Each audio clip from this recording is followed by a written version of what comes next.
अशी वाटवली की शेतकऱ्यांचे उत्पन्न वाढले, यांचा वरून राजाच्या कृपेने गोष्टी खूप छान झाल्या, अति उत्तम झालेली आहे.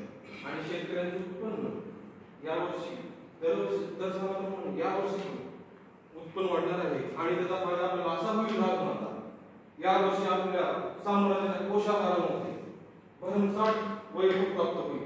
आणि मला असं वाटतंय की या वर्षी आपण शेतकऱ्यांना आपली जी कर प्रणाली आहे, राजस्व प्रणाली, जुनी राजस्व प्रणाली बंद करून 28% आणि याचा फायदा असा होईल की साम्राज्याचे सीमा विस्तारायचे असतील तर आपल्याला 28% जीएसटी आणलाच पाहिजे असं वाटतंय राजमाता. आणि मला कोकण प्रांतामध्ये फिरत असताना एका कन्येवरती माझा जीव आला. तर मला वाटतं आता मी उभं पण झालो, मला तात्काळ विवाह करून माझा राज्याभिषेक केला आणि बलाढ्य बाबूवर साम्राज्याची दुरात झाली. काय चुकलं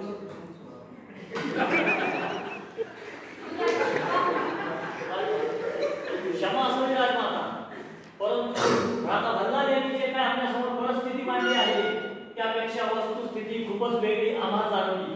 आम्ही देशाटनाला गेलो होतो, नक्कीच भ्राता भल्लाल यांच्या म्हणण्यानुसार पश्चिम साम्राज्याच्या भागातील आपला शेतकरी सदन समृद्ध आणि संपन्न आहे. पण इतर भागाचं काय राजमाता, इतर भागातील शेतकरी हवालदिल झाला आहे. पावसाची अनियमितता, बियाणे, खते यांचे गणना भिन्नारे भाव, तसेच त्यांच्यातला बोगसपणा, गारपीट, वादळ, दुष्काळ, पिकलेलं विकत नाही, विकलेलं टिकत नाही, टिकलं नाही ते रस्त्यावर ते राजमाता. या परिस्थितीत शेतकरी आज आपला साम्राज्याचा दाबोळी पोषित आहे राजमाता, आपला हे विसरायला आपण नको. काय बोलतोय तू हे? मी तर पहिले असं पाहिलं की आपल्या साम्राज्यातील भूक शिरवून नटली आहे. काय बोलतोय? ती धरती नव्हती भाऊ मला, ती देवसेना असेल. तुम्ही कल्पना करताय देवसेना म्हणजे देवसेना हो राजमाता हो देवा शांत शांत व्हा. देवसेना का म्हणजे आणतो? जी राजमाता. आपल्या दोनही युवराजांच्या मतांमध्ये भिन्नता आढळून आहे. क्षमस्व राजमाता, आम्ही कोणत्याही निष्कर्षापर्यंत पोहोचू शकत नाही. क्षमस्व राजमाता, परंतु आपले दोघेही युवराज देशाटनाला गेले असताना त्यांच्या मागे आम्ही आपले काही गुप्तहेर पाठवले होते. ते गुप्तहेर आपल्याला इत्थंभूत माहिती देतील, तरी त्या गुप्तहेरांना दरबारात पाचारण करण्याची परवानगी द्यावी. गुप्तहेर हाजीर हो.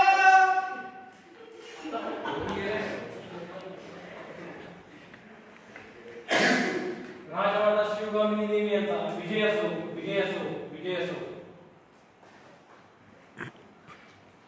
आपल्या माहेश्वरी साम्राज्यात उभ्या जगाचा पोशिंदा असणाऱ्या शेतकऱ्याची अवस्था अत्यंत दयनीय झाली आहे. तोट्याची शेती आणि त्यातून वाढता कर्जबाजारीपणा याला कंटाळून शेतकऱ्यांच्या आत्महत्या संपूर्ण साम्राज्यात सुरू झाल्या आहेत. मागील वर्षी 1980, चालू वर्षी 1070 शेतकऱ्यांनी आत्महत्या केल्या आहेत राजमाता. सर्वात जास्त आत्महत्या या आपल्याच साम्राज्यात झालेल्या आहेत राजमाता. आपल्या बळीराजासमोर आज अनेक समस्या उभ्या ठाकल्या आहेत. उत्पादन खर्च व विक्री यांचा ताळमेळ नसल्याने शेती व्यवसाय आजबट्ट्याचा झाला आहे. सावकार घनसाळदारांनी शेतकऱ्यांना कर्ज वाटप करत आहेत आणि अशा सावकारांकडून शेतकऱ्यांची होणारी पिळवणूक नाईलाजाने शेतकऱ्यांना मृत्यूच्या दारी लोटत आहेत राजमाता. आपला शेतकरी शेतीमध्ये खूप काबाड कष्ट करतो, उत्पादन घेतो, परंतु शेतकऱ्याने पिकवलेल्या या मालाला योग्य भाव मिळत नाही राजमाता. त्यामुळे शेतकऱ्याला फायदा व्हायचा तर लाभच, साधा उत्पादन खर्च सुद्धा निघणे मुश्किल झाले आहे राजमाता. याचबरोबर नैसर्गिक आपत्तीमुळे हातातोंडाशी आलेले पीक जमीनदोस्त झाल्यामुळे शेतकरी अक्षरशः उद्ध्वस्त झाला आहे. कृषी निविष्ठांचे म्हणजेच रासायनिक खते, कीटकनाशके, बुरशीनाशके, बियाणे यांचे दर गगनाला भिडलेले आहेत. इतक्या महाग निविष्ठा असूनही यामध्ये भेसळ केली जात आहे राजमाता. खतांच्या नावाखाली अक्षरशः माती विकली जात आहे. माती असं म्हणतात शुद्ध बीजापोटी फळे रसाळ गोमटी, परंतु इथे तर राजरोसपणे बोगस बियाण्यांचा काळाबाजार सुरू आहे राजमाता. अशा या दुष्ट चक्रात आईनं तारुण्याच्या उंबरठ्यावरील मग केव्हाच ओलांडलेला तरुण शेतकरी सुद्धा भरडला जात आहे राजमाता. आपल्या माहेश्वरी साम्राज्यातील समस्त देवसेना शेतकरी बाहुबली नको गवाई या मानसिकतेपर्यंत येऊन पोहोचले आहेत राजमाता.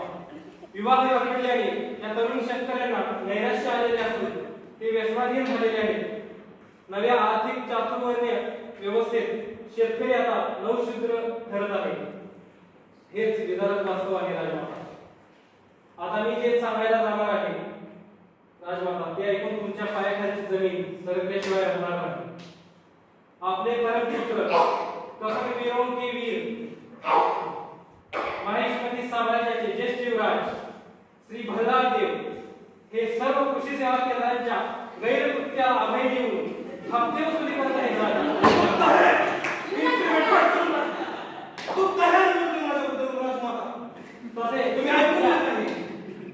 तसेच आपल्या साम्राज्यातील सर्व सावकार हे ज्येष्ठ युवराजांच्या मर्जीतील आहेत.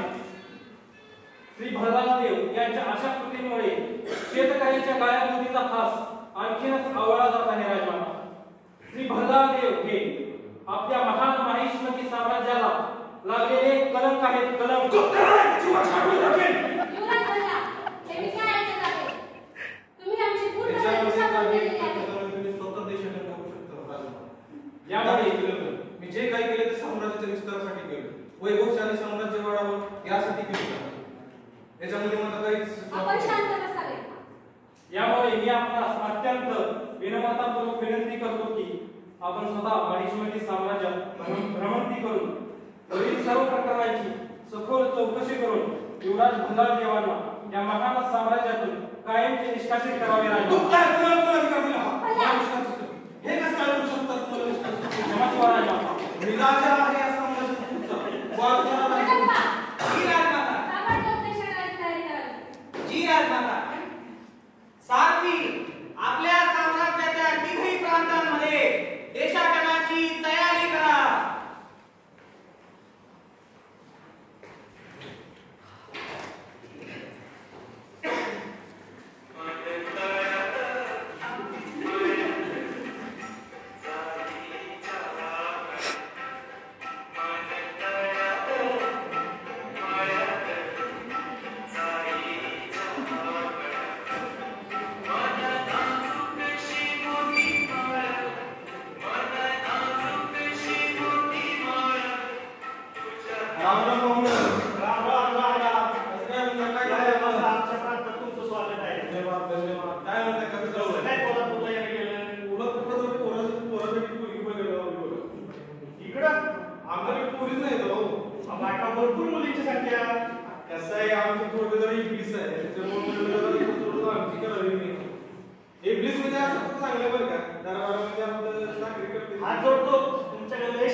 आणि उत्पन्न म्हणायचं म्हणलं तर 300 लक्ष उत्पन्न दरवर्षी, 350-300 लक्ष उत्पन्न येते.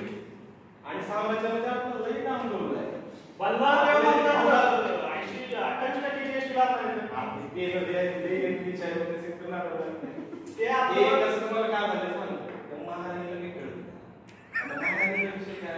आता बाहुबली माणूस तो थोडा तो राज्यावर भारी चलन काय तर महाराणीचा विषय काय झालाय आणि त्याचा बाप एक काय म्हणजे त्याचा पण विषय महाराणीला काय करायचं तो ज्येष्ठ दूरच आहे पण तो लायकीचा नाही काय असं मला वाटतं. आणि बेनपणी पिढीचा एवढा भ्रष्टाचार सुसुराट केला त्या बेनेनं काय आम्हाला तर कळतच नाही. म्हणजे एवढा लाचा देतो त्या बेनेला तरी पण अहो आम्ही पोटापुरतं पिकवतोय त्यात 8% मला खायचं काय आम्ही? आता काय करायचं मला 8% फरक पडत नाही. आज त्या कोकणामध्ये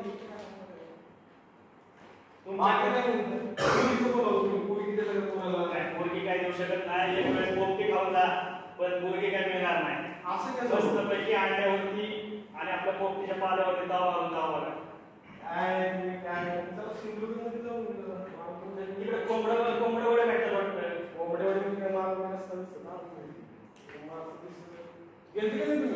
राजमाता, आपण पश्चिम भूमीची माहिती जाणून घेतली त्याचप्रमाणे आपल्याला योग्य प्रांताचीही माहिती जाणून घ्यावी लागेल.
अहो धनी, काय काय शेवंते?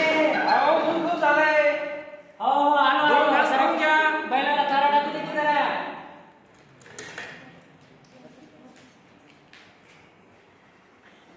शेवंते, या. काय आणलं बा खायला माझ्यासाठी?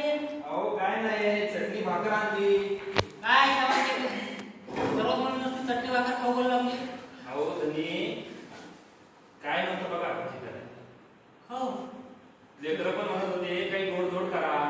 ते बी म्हणणं बरोबर आहे शेवंते. पैसे नाही 4 वर्षापासून काही शेतामध्ये पिकना. पण आता काय शेवंते तो आपला कापूस कसा सऱ्या आणि पिकला सगळा. हो ना धनी, तुम्ही राबता. नाही नाही मी एकटा नाही राहत ना, तुम्ही माझ्यासोबत राहतेच की शेवंते. हो धनी, सावकाराचं कर्ज आहे, पोरीचं लग्न करायचंय, हुंडा बी द्यायचा आहे बघा धनी. तुला सगळं म्हणणं बरोबर आहे शेवंते. पण यावेळेस एवढा पांढरा सोन्यासारखा कापूस पाहून मला वाटते का आपल्या सगळ्या शावकाराचं कर्ज बी फिटल, आपल्या पोरीचं लग्न बी होईल, आपल्या लेकराला शाळेत बी घेऊन जातात. धनी सगळं समजत खरं आहे बघा. पण ऐकलं सकाळी पानवट्यावर बाया बोलत होत्या, तो हलकट भरला नाही का, हा तो जीएसटी लावतोय म्हणजे 28% उत्पन्नावर आपल्या. कसं जगायचं आपण धनी? हो बरोबर आहे शेवंते. तू येतो करंट आपण लय भारी आहे. धनी बायांचं असंच असतं बघा. आणि त्या राजमाताला काय झालंय, काय समजायला झालंय बघा. अंधपुत्र प्रिय दिसतंय. तो एवढा बाबू चांगला, ती बदला परत सत्ता देते म्हणते. त्याने जर सत्ता देते ना बाई, आपलं तर सगळं संपलं बघा शेतकऱ्याचं. नाही त्याने काय करायच्या अगोदर शेवंते आपण आपला कापूस किती सोयीसू सगळं विकून टाकू, ते शापाऱ्याचं कर्ज त्याचं करून टाकू. म्हणता येईल जीएसटी लावायचा, काय लावायचं ते लावू द्या. आपण लेकराचं शिक्षण पायका आणायचं आहे नाही आता कापूस आहे ना एवढा चांगला पिकलेला. धनी, पाहिलं काय झालं? काय नाही ते थोडंसं काम करता करता लागलं शेवंते. किती काळजी घेतो शेवंते तू माहिती. हा एवढी जीव लागणारी बायको भेटली मला. हा पण आता मला वाटत नाही नुसत्या गोष्टी सांगतो शेवंते. काय चटणी बनवली शेवंते तू? त्या राजदरबारातली लोक असं पंचपक्वान्न खात नसतील. लोकांच्या हाताला चव आहे. तुमचं काही पण असतं बघा. सांगायला माहिती गोष्ट आहे. त्या बायाला माणसं विश्वास करत नाही. झाला आता शेवंते माय जेवण झालं. आता तू हे सगळं आपण घरचं गिरचं तर पाहिलं शेवंते, पण तू स्वतःबद्दल बोलली नाही काय? चांगली साडी पाहिजे का काय? नाही धनी, मला काय नाही आधी लेकराचं बघू, पोरीचं लग्न. नाही शेवंते मी तुला देवसेनाची साडी घेऊनच देईल. मी ठरवलेलं आहे त्यावेळेस एवढा सोन्यासारखा कापूस पिकलेला आहे आणि तू देवसेना साडी घेऊन देईल. मी ठरवलेलं आहे. तू घरी जाय, लेकरं आले असतील शाळेतून आपले, मी जराच काम करतो. घरी सोबत जाऊ आपण. मी काम करते बघा. आता कापूस वेचणी करायचे ना, सोबत जायचं. आई सोडतच नाही कसं सोबत तुम्हीच आहात गेलं. काल मला जरा गवत टाकू दे काढी.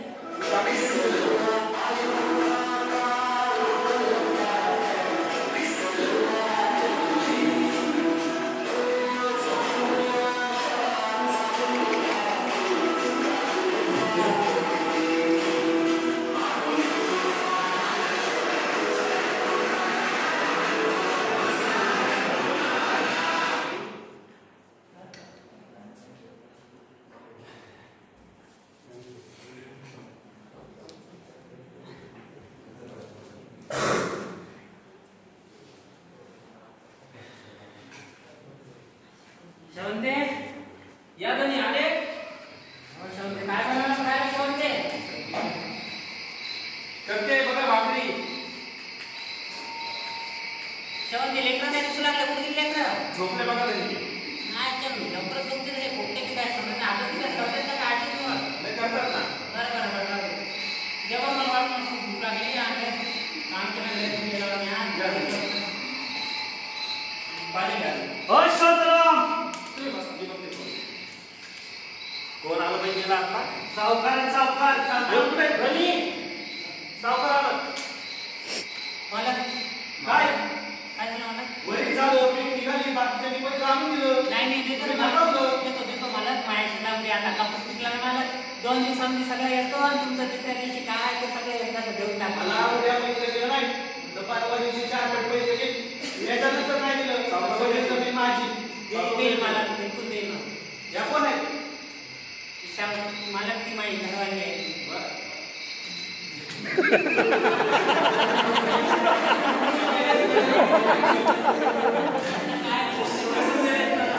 त्या बाजारामुळे झालंय सगळं. त्याने खांद्यावर घेतलं या सगळ्या सावकारांना वाटलं हो द्यायचं.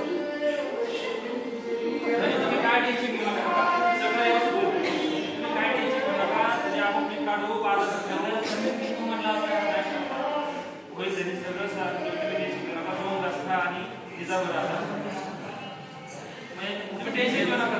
आपलं उद्या मका आहे सगळे नाही घेतलेली सगळे मला मध्ये टेन्शन घेऊन पाठवतात तुम्ही वाहनांनी हे जाते.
सगळं वाद्याचं नव्हता झाला तरी राम राम राम राम धनी आपण. अरे पांडुरंगा सगळा कापूस तिकडा गेला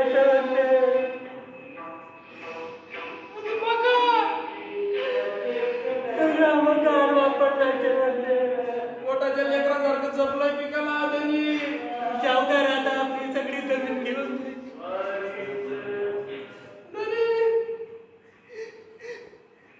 शेवंत तू घरी काय लेकरं आता घरी पाणी पावसाचं काय मी पावलं झाला नाही तू जाय शेवंत मी आलोच तुझ्या मागे मागे तरी जाय शेवंत तू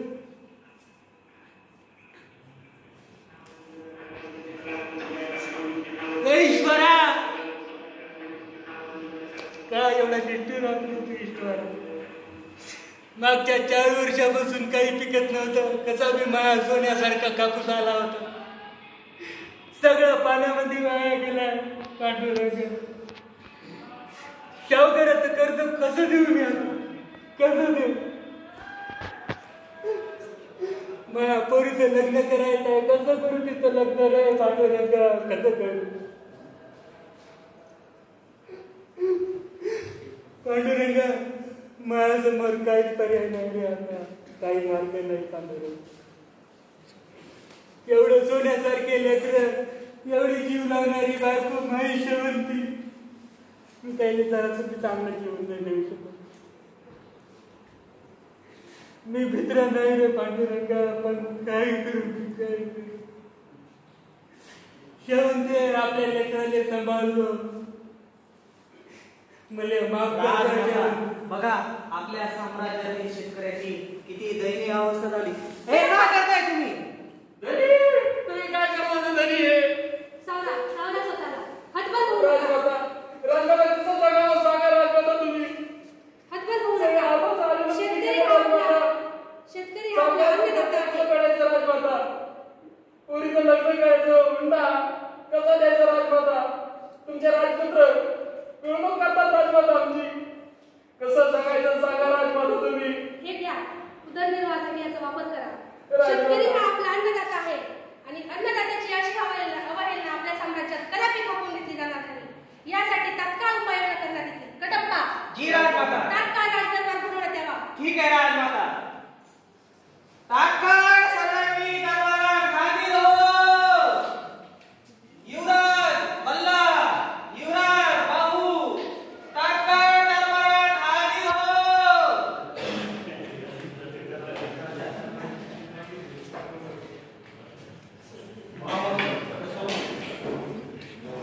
आता नुकतेच आम्ही देशाटनावरून राजमाता व आम्ही नुकतेच दरबारात पोहोचलो आहोत.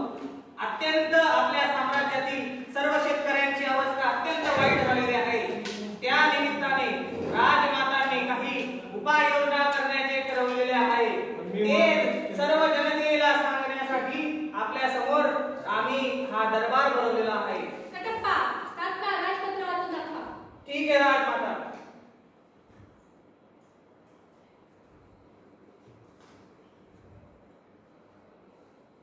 आपल्या साम्राज्यातील प्रत्येक प्रांतातील रस्ते तात्काळ तयार करण्यात यावे आणि बाजार व्यवस्था मजबूत करण्यात यावी. राज्यामध्ये विविध ठिकाणी जलाशये उभारण्यात यावी. शेतकऱ्यांच्या उत्पादन वाढीसाठी महिष्मती सूक्ष्म सिंचन योजना राबविण्यात यावी. गारपीट, पूर, अवकाळी पाऊस, दुष्काळ यांसारख्या नैसर्गिक संकटांना तोंड देण्यासाठी व शेतकऱ्यांचे आर्थिक स्थैर्य अबाधित राखण्यासाठी राजमाता शिवगामिनी 1 रुपया पीक विमा योजना राबविण्यात येत आहे. शेतकऱ्यांच्या मुलांसाठी साम्राज्यातील प्रत्येक जिल्ह्यात कौशल्य आधारित शेतकरी प्रशिक्षण केंद्रे स्थापन करण्यात येत आहे. रयतेच्या कल्याणासाठी कृषीपूरक व्यवसाय करण्याकरिता आजपासून साम्राज्यामध्ये सर्वत्र राजमाता शिवगामी सूक्ष्म अन्न प्रक्रिया योजना राबवण्यात येत आहे. साम्राज्यातील बळीराजाला पशुधन खरेदीसाठी 1 लक्ष होल एवढा मुद्रेचा निधी उभारण्यात येत आहे. गेल्या सप्ताहात झालेल्या शेतमालाच्या नुकसानीचे तात्काळ गरुडध्वजाद्वारे पंचनामे करून नुकसान भरपाई रक्कम तात्काळ अदा करण्यात यावी. साम्राज्याच्या प्रत्येक पंचक्रोशीतल्या शेतकऱ्याच्या शेतमालास रास्त भाव मिळण्यासाठी कटप्पा रयत बाजार स्थापन करण्यात यावे व या बाजारात व्यापाऱ्यांनी रास्त भावाने माल न घेतल्यास त्यांना मृत्यूदंडाची शिक्षा देण्यात यावी. साम्राज्यात आजपासून हुंडाबंदी करण्यात येत आहे. जो कोणी असे करताना आढळून आले त्याला साम्राज्यातून निष्कासित करण्यात येईल. साम्राज्यातील सर्व शेतकरी बांधवांना सर्व कृषी निविष्ठा विनामूल्य पुरवण्यासाठी राजमाता शिवगामिनी शेतकरी सन्मान निधी स्थापन करण्यात येत असून त्यांची अंमलबजावणी करण्यासाठी साम्राज्य सर्वत्र कटप्पा स्क्वॉड स्थापन करण्यात येत आहे. साम्राज्यात सगळ्या तुमचं नाव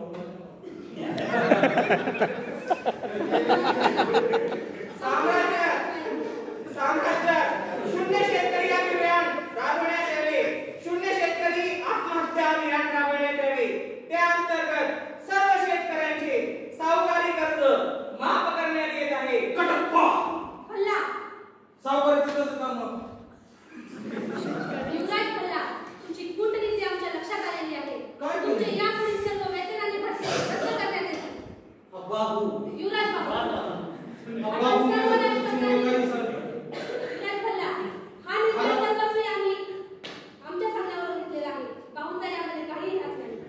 तुमचं प्रेम राजमाता यांच्यासारख्या आपण